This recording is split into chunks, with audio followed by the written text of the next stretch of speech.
Bismillahirrahmanirrahim. Assalamualaikum warahmatullahi wabarakatuh.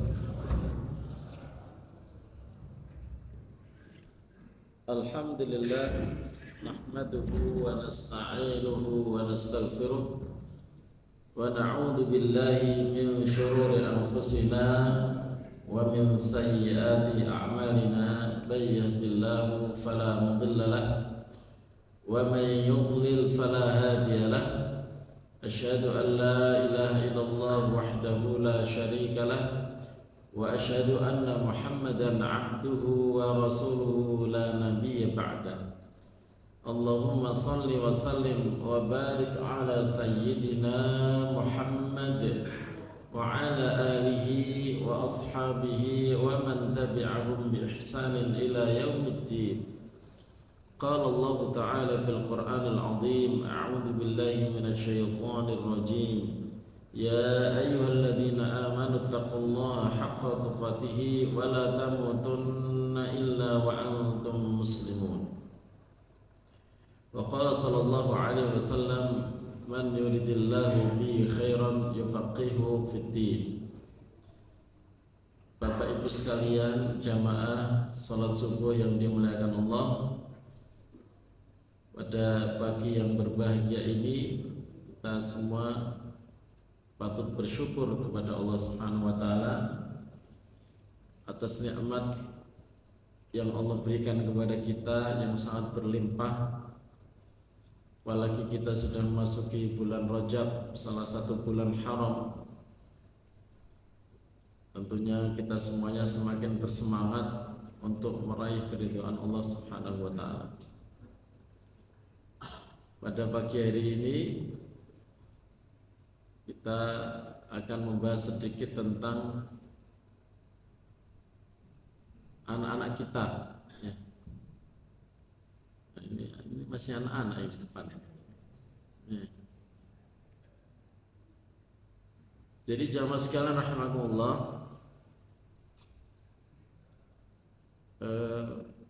orang tua itu harus berusaha sekuat tenaga memunculkan di dalam dirinya rasa takut dan khawatir dengan generasi sesudahnya, dengan anak-anaknya. Minimal khawatir aja. Al-Quran itu menyuruh begitu. Khawatir aja munculkan, anakku ngepiye. Itu aja dulu, karena ada orang tua yang gak khawatir. Karena sudah dicukupi materi, apapun yang dibutuhkan, diinginkan anaknya ada. Apalagi ada simpanan duit 300 triliun, Masya Allah. Tuh, kalau menurut orang udah mau apa lagi kan begitu. Tapi bukan itu. Yang kita inginkan adalah kebutuhan anak secara fisik, materi, tapi juga pendidikan serta kemandirian nanti setelah kita tinggalkan. Apa yang dikatakan Yakub kepada anaknya, ma ta'buduna min ba'di, itu yang paling penting. Ya kan? Orang tua yang khawatir dan memastikan kepada anaknya, ma ta'buduna min ba'di, apa yang kalian sembah setelah aku meninggal. Pada zaman sekarang yang disebut dengan Gen Z katanya, nama apa generasi yang katanya setelah milenial itu Gen Z. Saya sendiri kurang paham yang namanya Gen Z itu yang model kayak apa. Tapi secara umum begini, jamaah sekalian rahimakumullah. Wal yakhshal ladina law taraku min khalfihim dzurriyyatan dhi'afan khafu 'alaihim wal yattaqullaha wal yaqulu qawlan sadida. Hendaknya takut orang-orang yang nanti akan meninggalkan generasi yang lemah. Takut, khawatir kalau nanti anakku lemah, terutama lemah dalam sisi agamanya. Ya. Maka yang harus dijaga oleh orang tua, wal yattaqullah, jaga ketakwaan orang tua, wal yaqulu qawlan sadida. Ini modal dasar orang tua itu ada di dalam surat An-Nisa. Pertama modalnya itu adalah ketakwaan, dan yang kedua itu ngomong itu yang lurus. Qawlan sadida itu kan ngomong tidak hanya jujur masuk ke dalamnya, tapi yang lurus, tidak pernah bengkok, konsisten dalam kebenaran. Itu modal dasar untuk menjadi orang tua yang baik. Jaga ketakwaan, kemudian kalau ngomong itu yang sadid, yang lurus, jujur dan lurus. Ya.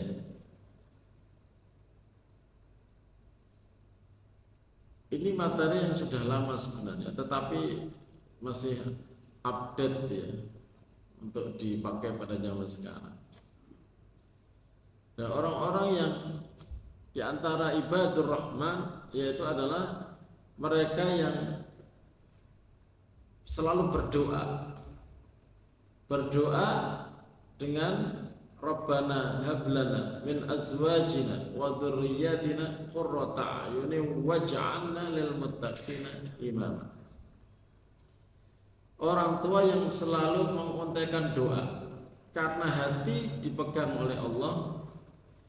Hati manusia itu tidak akan lurus dan mendapatkan hidayah kecuali kalau diizinkan oleh Allah Subhanahu wa taala. Dan itu berat. Kemudian yang kedua, kita lihat di warna merah itu, menjadi pemimpin bagi orang-orang yang bertakwa. Kita sebagai orang tua harus berkompetisi. Anakku harus menjadi orang yang terbaik, orang yang soleh, yang terbaik.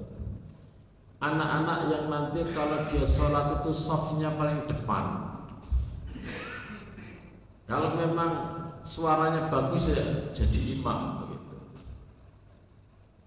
Artinya ini apa? Pemimpin orang-orang bertakwa itu artinya adalah dia itu selalu muncul di masyarakat menjadi pioner, pemimpin orang-orang yang baik. Dan ini sebenarnya usaha harus sangat keras sekali.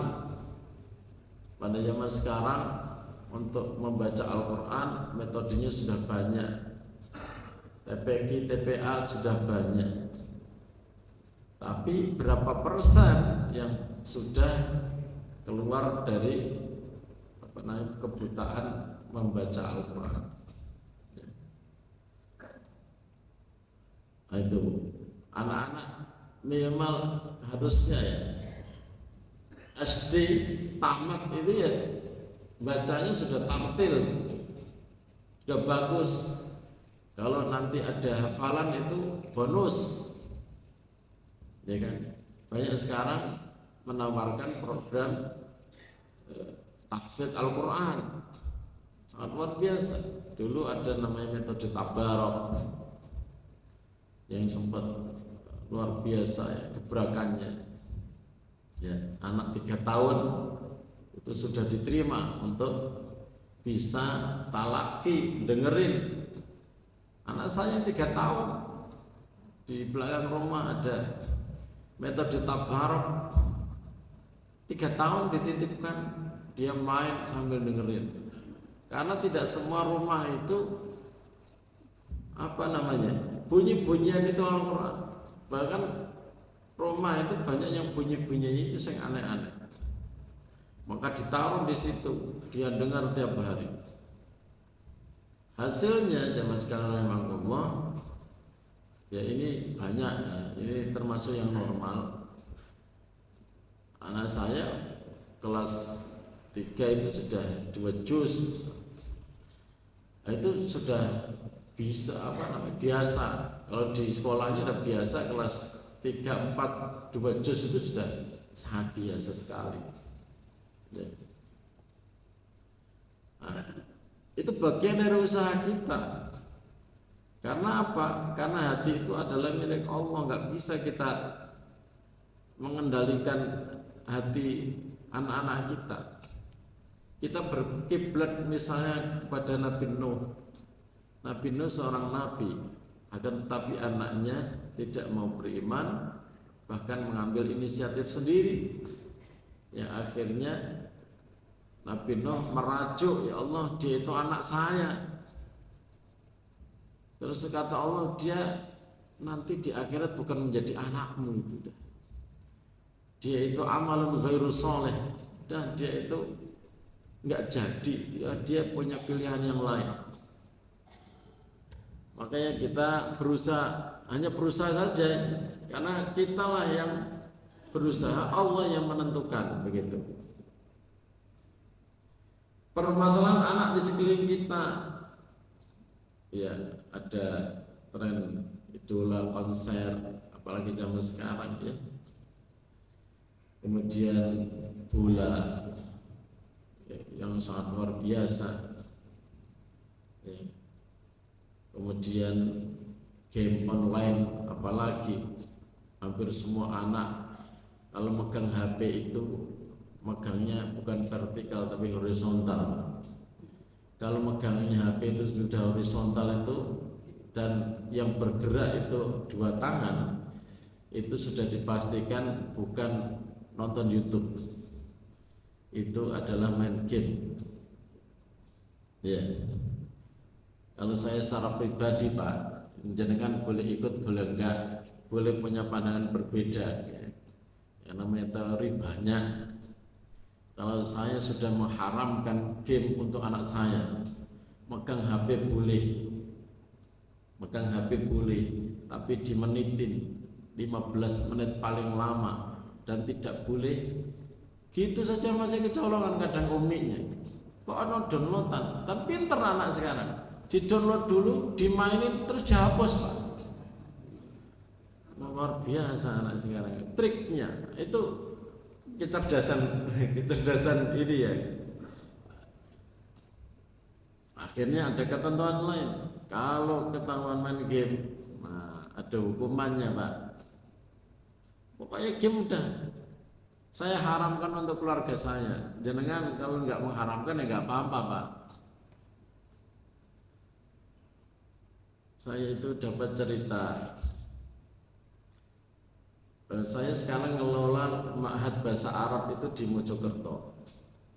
Saya pulang pergi, samping saya ngantor di State Ar-Rahmah, saya pulang pergi ke Mojokerto setiap pekan, paling enggak 1 kali atau 2 kali gitu.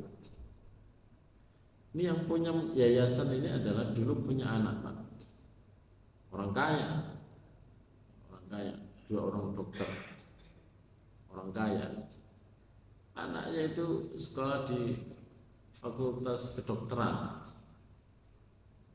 Tapi apa jamaah sekalian rahimahullah, anak yang meninggal di depan game itu, ketika kan jauh dari orang tua ya, meninggalnya itu adalah ketika dia lagi main game.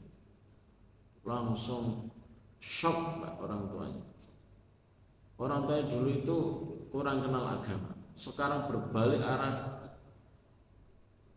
ibunya pakai cadar, pokoknya kesadarannya tinggi terhadap agama karena mengalami kejadian yang tragis pada anaknya, yang diharapkan anaknya nanti bisa melanjutkan profesi sebagai dokter, ternyata meninggal di depan game gitu. Kan dulu nyewa game apa namanya di rumah gitu, persewaan itu kan biasanya anak-anak jejer-jejer itu. Nah itu yang kemudian hijrah gitu. Makanya rumah tanpa game kalau menurut saya itu lebih baik. Menurut saya Pak, jangan boleh berbeda, karena pokoknya gak ada game.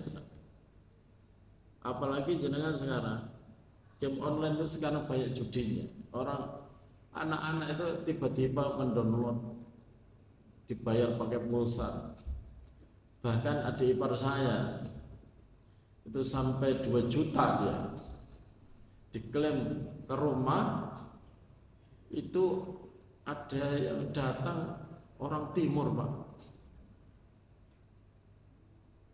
Ini rumahnya si Fulan, iya. Bayar itu belum bayar, dia disuruh bank, Pak, dia kolektor, Pak. Disuruh bayar 2 juta. Ya mau nggak mau kita bayarin lah, daripada ada masalah. Nah, melihat kejadian-kejadian itu, apa kemudian kita masih memberikan celah untuk itu? Kan katanya game bisa menambah kecerdasan. Misalnya ada orang cara teori, cerdas dicari yang lain aja, jangan game, dari yang lain aja. Oh dulu orang-orang nggak ada game juga cerdas-cerdas gitu. Kenapa sekarang jadikan alasan? Angel loh Pak, jenengan loh. Tanya di sini yang punya anak-anak, siapa yang terbebas dari game? Sampai orang tuanya juga kadang main game juga. Angel loh Pak, itu bukan perkara mudah ya. Bukan perkara yang mudah untuk bisa memisahkan dunia anak-anak dengan dunia game. Nah, oleh sebab itu ini sebagai pelajaran saja. Jenengan boleh berbeda pendapat, saya tidak memaksakan ya. Tapi kalau menurut saya tidak ada game di dalam rumah bersama anak-anak. Cuman memang karena sekolah itu kadang diceritain temennya, Pak. Diceritain temennya itu jadi nanti nyari beneran, Pak, dia. Jadi ketika diceritain teman, kamu main game bagus, gini-gini. Akhirnya di rumah yang namanya kan histori bisa dibaca, Pak ya. Loh, Dek, kamu kok nyari apa ya? Ditanya, tadi teman katanya bagus itu. Itu perlu pendekatan terus-menerus kepada anak kita. Penyalahgunaan gadget dan internet. Ya.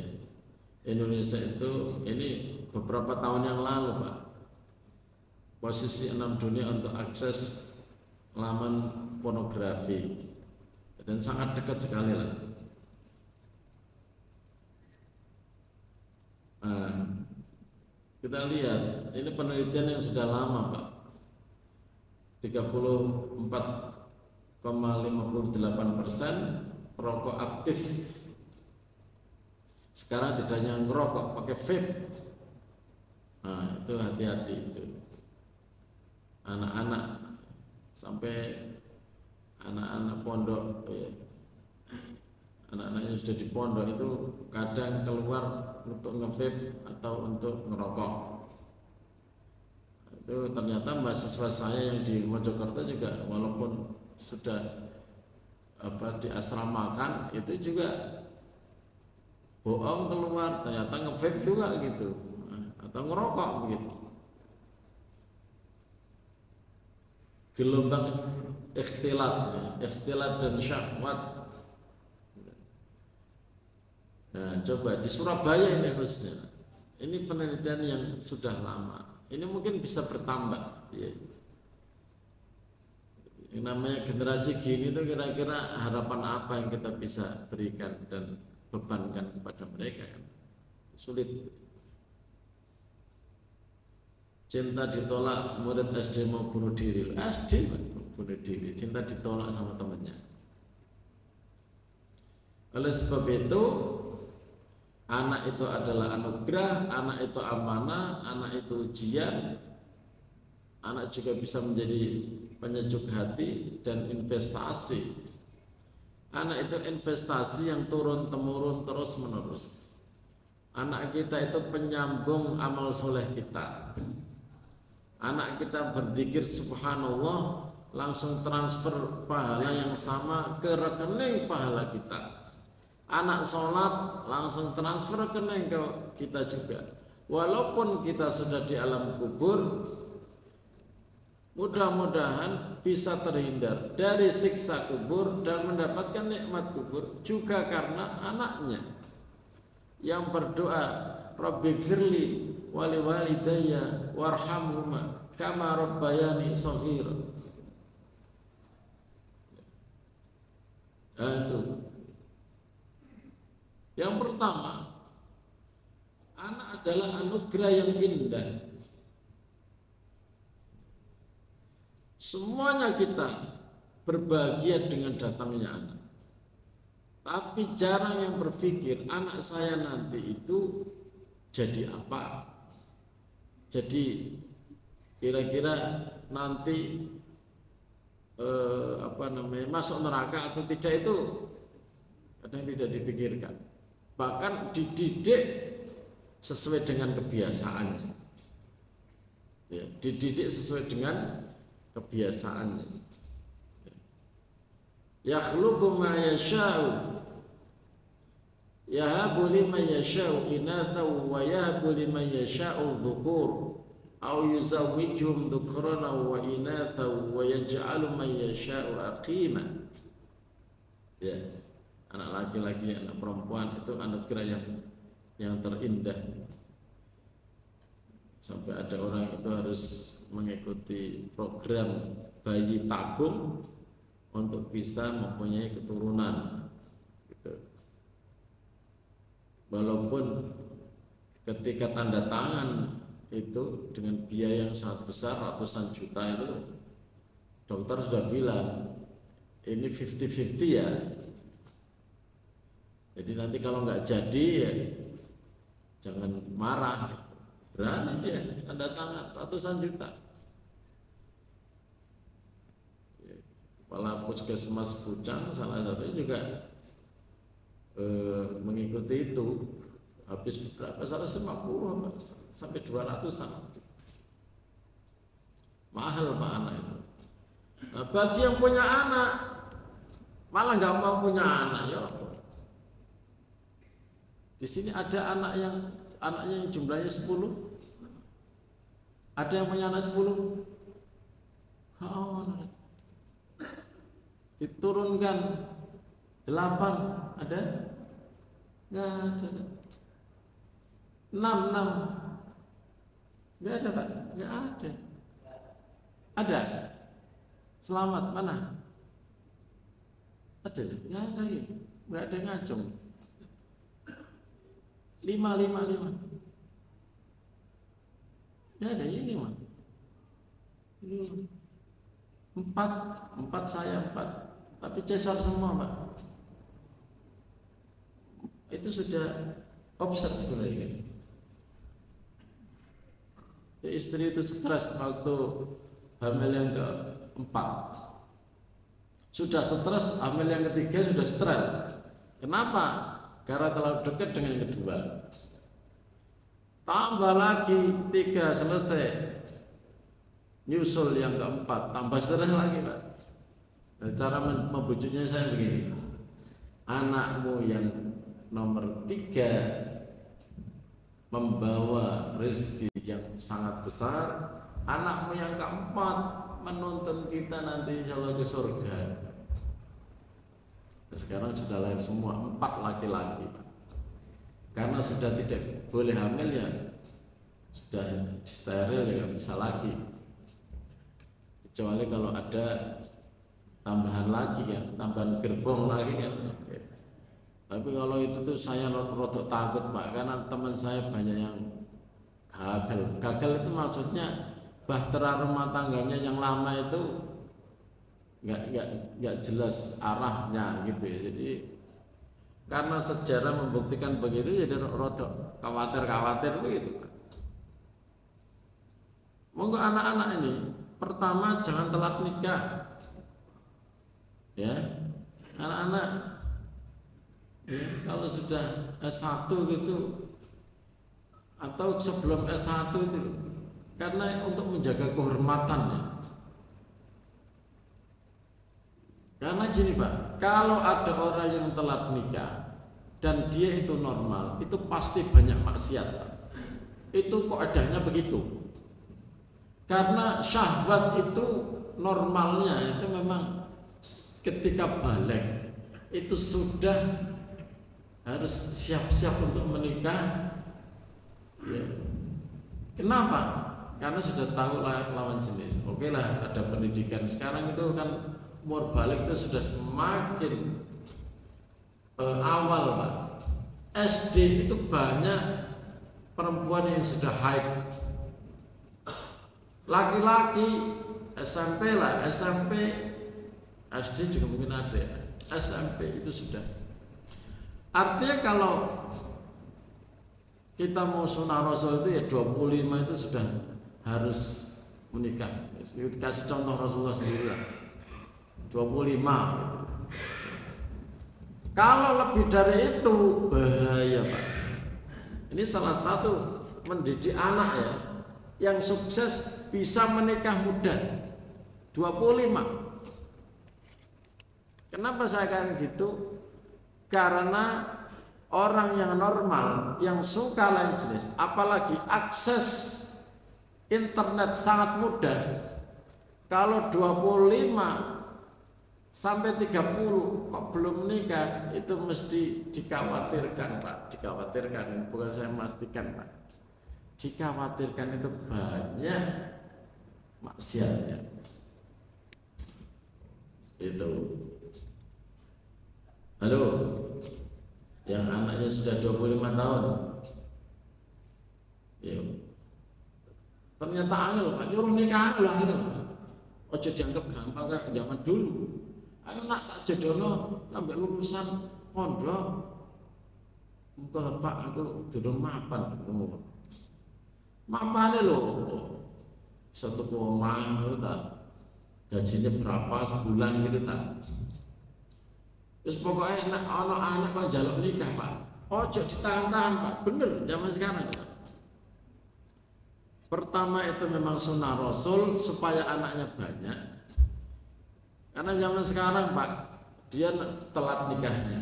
Kalau ditanya, nanti rencanamu anakmu berapa? Satu aja, dua aja. Taat sama itu loh, Pak. Tagline-nya BKKBN. Anak dua lebih bahagia. Ya kan? Koyok DE sing ngasih rezeki aja. Anak kudu sing akeh, Pak. Itu taat Rasul, tazawwaju al-walud al-wadud. Kalau mau menikah itu sama dua tipe wanita. Yang pertama adalah walud, itu banyak anaknya. Walud itu banyak anaknya, Pak. Produksi anaknya itu banyak. Yang kedua wadud, yang cintanya tulus. Bukan hanya memandang hartanya saja, tapi cintanya itu tulus. Nah itu, jadi nanti anak-anaknya yang kira-kira sudah umurnya 25 tahun, kok nggak minta-minta nikah? Ayolah nak nikah. Pekerjaan belum mapan, gak ada pekerjaan yang mapan, Pak. Rezeki itu Allah yang menentukan. Sampean mapan pada saat sebelum nikah, setelah menikah dipecat gitu, apalagi sekarang banyak PHK karyawan. Pokoknya mangkat nikah, Allah yang akan memberi rezeki. Yang sederhana-sederhana aja, kalau pesta itu nggak usah satu hari dihabiskan dana ratusan juta gitu, nggak perlu. Yang sederhana aja. Jadi anak ini adalah anugerah yang terindah. Nah, kesimpulannya itu tadi Pak ya, nikahkan muda anaknya. Ini dia ono bagus deh. Ya, saya kira-kira. Nah, itu nanti yang menseleksikan tidak harus anaknya sendiri, Pak. Walaupun anak sendiri itu sering menseleksi, tapi orang tua juga perlu kasih pertimbangan. Kemudian yang kedua, anak adalah amanah, harus dijaga dari api neraka, Pak. Ini yang berat, Pak. Harus dijaga dari api neraka. Jangan sampai kita itu bikin atau punya anak, tapi malah jadi waquduhan nas wal hijarah, jadi bahan bakar api neraka gitu. Repot. Ya. Ada yang terus alasan gini, ya itu Ustaz, kenapa saya anaknya sedikit? Karena itu amanah. Nanti kalau saya tidak amanah, nanti saya gimana? Jadikan anak bahan bakar neraka dong. Gitu. Alasan ono. Ojo, ya. Banyak dan dididik yang baik. Ya, banyak anak, banyak rezeki. Memang betul karena anak itu membawa rezekinya sendiri. Sehingga di dalam Al-Qur'an ya disebutkan wala taqtulu auladakum khasyata imlaq. Enggak usah kalian membunuh anak kalian, sudah hamil tapi digugurin. Subur tapi dibikin rahimnya itu apa namanya? Bukan cesar juga sih ya. Dijadikan rahimnya itu minum pil terus sehingga menjadi gersang. Jangan kalian membunuh anak kalian karena takut lapar, takut kefakiran. Nahnu narzuqukum wa iyyahum. Kami yang ngasih makan kok kamu takut gitu. Oh, no, Al-Qur'an gitu. Kalau kami yang ngasih makan kok kamu yang takut sendiri. Tok naik, engkau tak kasih makan, ngono lho kata Allah. Lahir naik. Lahir naik, aku yang ngasih makan. Enggak percaya sama Gusti Allah. Ya. Mulai nanti ini anak-anakku yang ini kan banyak yang masih anak-anaknya. Pertama, ya nikah muda. Yang kedua, tanya istrinya dulu. Berani enggak engkau sama saya? Anaknya banyak. Oh, aku nggak berani. Oke, saya ganti wanita akeh. Saya itu masih ingat pesan Yaya Yusro almarhumah, Allahu yarham. Beliau dulu anggota DPR terakhir, meninggal karena kecelakaan. Anaknya itu 13. Ketika mau menikah sebagai seorang perempuan yang belum menikah, dia datang kepada Ustadz. Ustadz, saya mau laki-laki yang gentle. Laki-laki yang gentle. Gentle itu ya pokoknya berani. Ada enggak laki-laki yang mau punya banyak anak? Akhirnya dicari ustaznya itu. Ini, oke. Punya, akhirnya anaknya 13. Dan rata-rata hafal Al-Quran. Allah nggak akan memiskinkan orang yang banyak anak, justru akan semakin membuat dia sejahtera. Itu perlu keimanan, Pak. Kita bicara iman, bukan logika. Kita ini hidup kita itu boleh kita logikakan, Pak. Tapi pada hal-hal tertentu yang memang dilogikakan. Tapi kalau masalah rezeki tidak ada logika, Pak. 1 tambah 1 2 atau 5 dikurangi 1 4 itu kalau matematika. Tapi jenengan disuruh sedekah sama Allah, ya. Kamu keluarkan 1 5 dikurangi 1 itu bisa malah 100, Pak. Itu janji Allah kan begitu. Matsalul ladzina yunfiquna amwalahum fi sabilillahi kamathali habbatin ambatat sab'a sanabila fi kulli sumbulatin mi'atu habbah wallahu yudha'ifu liman yasha. Hitungan yang pertama itu masih ditambah wallahu yudha'ifu liman yasha.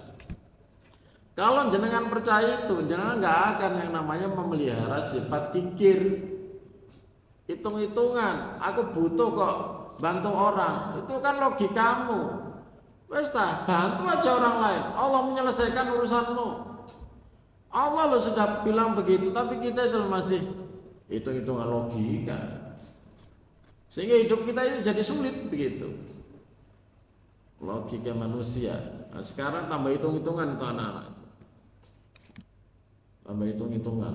Apalagi orang tua itu ada yang bilang gini, minta nikah, urusi urusan kamu, kerja yang benar dulu. Ada betulnya, tapi tidak 100% betul. Mungkin boleh jadi anaknya itu tidak dikasih kerjaan yang mapan yang bagus ya karena belum menikahi. Ketika menikah sumber rezeki mulai harus dari suaminya nantilah yang tinggal menyalurkan, Allah yang ngasih melalui suami. Ketika seorang gadis masih sama bapaknya, boleh jadi dia nyari sendiri atau melalui bapaknya. Tapi ketika diserahkan kepada suami, suamilah yang menjadi pintu rezekinya gitu. Ya. Jangan main akal-akalan terus, logika manusia itu sangat terbatas. Mohon maaf, ini sampai jam berapa gitu? Hah? Ini sudah syuruk ya kayaknya. Oh nggak ada bunyinya, biasanya ada bunyinya. Saya lihat di depan itu sudah mau 5:30. Ya tambah dikit ya, 5 menit 10 menit ya. Yang ketiga, anak adalah ujian. Kalau Rasulullah anak itu penyebab 4 hal di dalam riwayat Tobroni, tidak saya cantumkan di sini. Anak itu majbana, wa mabkhalah, mahzana, majhala. Itu kata-kata Rasul itu. Allah itu majbana, bikin pengecut orang tua. Mabkhalah, bikin kikir dan bakhil orang tua. Mahzana, bikin kesedihan terhadap orang tua. Majhala, bikin bodoh orang tua. Itu penjelasannya juga lumayan itu Pak. Kok iso bikin 4 itu? Ya. Mahzana, mabkhalah, majhala. Tadi 4 itu dulu. Ya, mabkhalah, mahzana, majhala, mahzana.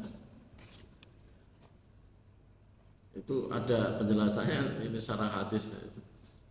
Yang saya ingin garis bawah itu adalah mabkhalah salah satunya, yaitu bikin orang tua pelit, mikir anaknya terus jadi pelit gitu. Majhala itu bikin bodoh. Karena apa? Ngurusi anaknya, dia lupa menuntut ilmu begitu. Ada mahzanah, bikin sedih, cintanya terlalu kuat, berlebihan terhadap anaknya sampai dia itu kesedihan yang amat sangat selalu menggelayuti. Karena apa? Karena anaknya mungkin ada masalah. Kan kadang itu setelah ya sebelum rumah tangga ada masalah, setelah rumah tangga juga kadang ada masalah. Itu nanti ada solusi-solusi di dalam Islam ya.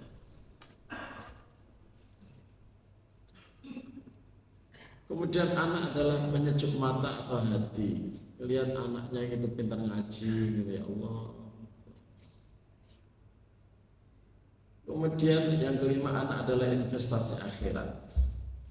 Inilah yang disebut dengan sedekah jariyah.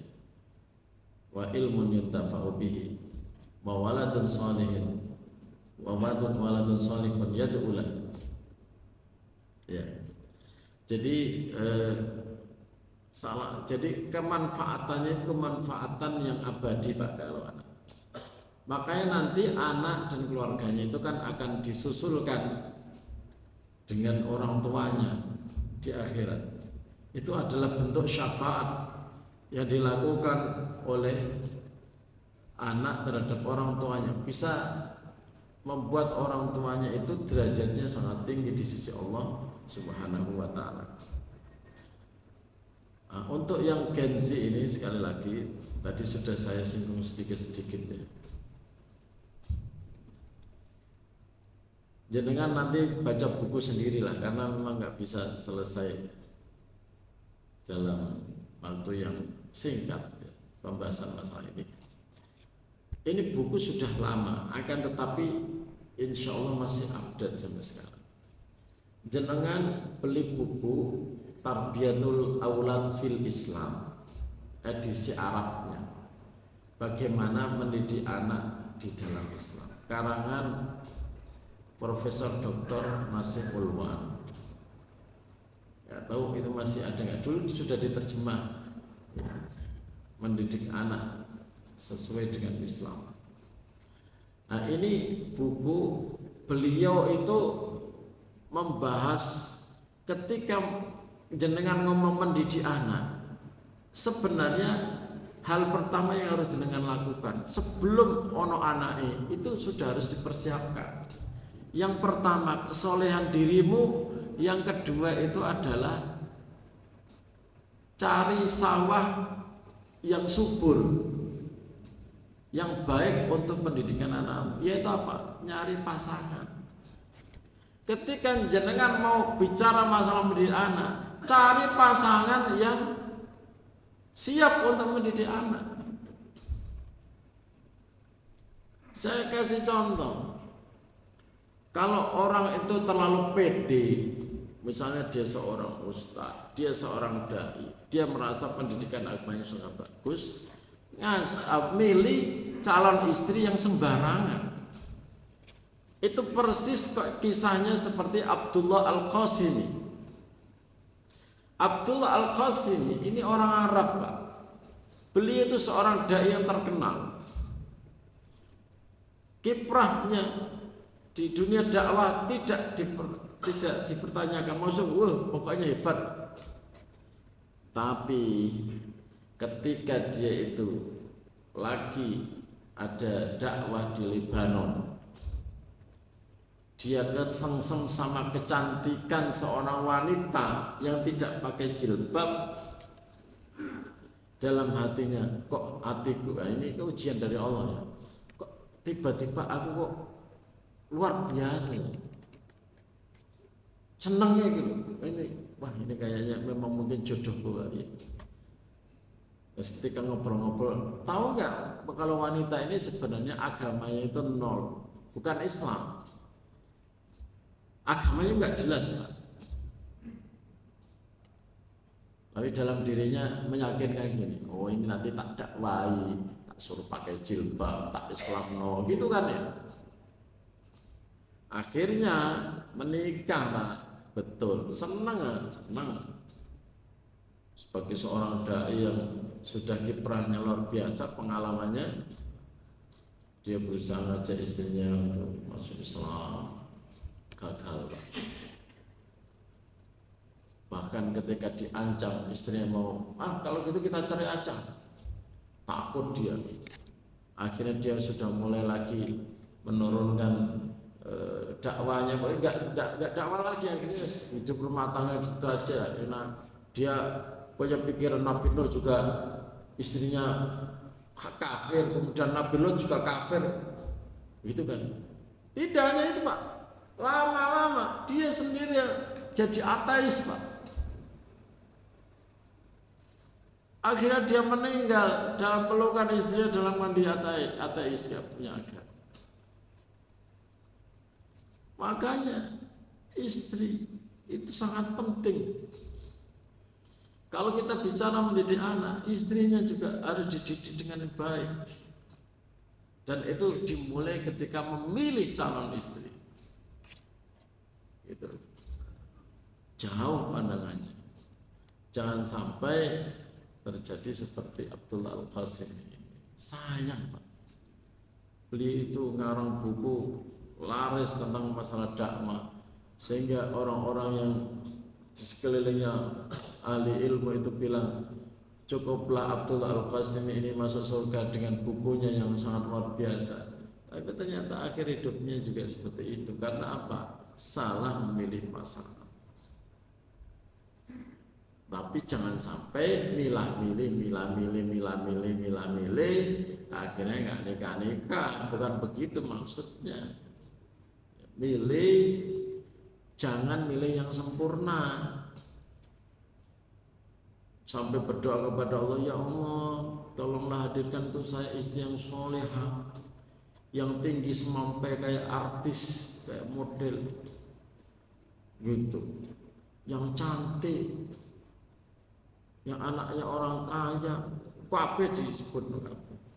Jangan begitulah. Allah itu akan menakdirkan kita dengan yang terbaik. Solehkan diri kita dulu, kemudian milih dengan siapa saya akan mendidik anak saya. dengan niat yang seperti itu, nah, nanti buku Tarbiyatul Aulad fil Islam itu jangan baca sendiri. Kemudian beliau itu mencantumkan bab-bab yang mulai umur sekian sampai sekian apa yang harus kamu ajarkan. Dan itu kan butuh proses, Pak. Sampai kapan mendidik anak? Sampai mati. Engkau yang mati atau anakmu yang mati? Loh, walaupun dia itu sudah punya suami. Oke, iya. Walaupun dia sudah punya suami atau istri. Tidak boleh dilepaskan, Pak. Oh, dia udah gede kok. Rasulullah mendatangi Fatimah sama Ali. Mendatangi, Pak, digedor. Kalian belum bangun. Ala tusalliyanil witra. Apa kalian nggak sholat witir, Pak? Coba siapa dari mertua yang berani menggedor pintu kamar anaknya untuk sholat witir? Angkat tangan. Apalagi kalau mantunya ngasih duit tiap bulan, tambah rumit. Aku dikirimi duit 10 juta tiap bulan. Aduh, mungkin dia kecapean, gak usah dibangunin. Anaknya lagi moro kabeh dalam satu rumah. Yang ke masjid subuhan cuman bapak ibu nih, anaknya kabeh nang omah, mantune nang omah, putune nang omah. Lah ya apa sampai itu rajanya. Hei, saat subuh nanti ya, awas sholat subuh semuanya nih. Itu diancam aja mantune. Sholat subuh. Itu ojo kecapean mungkin, biar aja dia tidur. Sampai matahari terbit gak ada gerakan buka pintu, berarti kan gak sholat subuh. Ya dibiarkan aja. Jadi Pak, mendidik anak itu dari lahir, dari sebelum lahir justru tadi ya kata di dalam buku itu sampai meninggal, Pak. Ya gitu. Orang tua mungkin tidak boleh campur tangan urusan rumah tangga anaknya, tapi dipastikan ibadah anak-anaknya itu harus tetap diperhatikan. Wallahu ta'ala alam. Aqulu qouli hadza wa astaghfirullahaladzim li wa lakum. Sebenarnya masih banyak slide-nya, cuman karena memang waktu yang membatasi kita, mudah-mudahan kita semuanya dimudahkan oleh Allah Subhanahu wa taala, difahamkan, dan mudah-mudahan kita semua, kalau kita menjadi orang tua, sudah memberikan hak kepada anak kita pendidikan yang baik. Seandainya kita jadi anak, jadilah anak yang birrul walidain, jadi anak yang membuat qurratu a'yun, ya, qurratu a'yun. Itu anak yang bisa membahagiakan orang tua dengan ibadah dan doa-doa kita. Mudah-mudahan bermanfaat. Gimana, ada tanya jawab atau tidak? Kalau ada yang mau bertanya, saya persilahkan.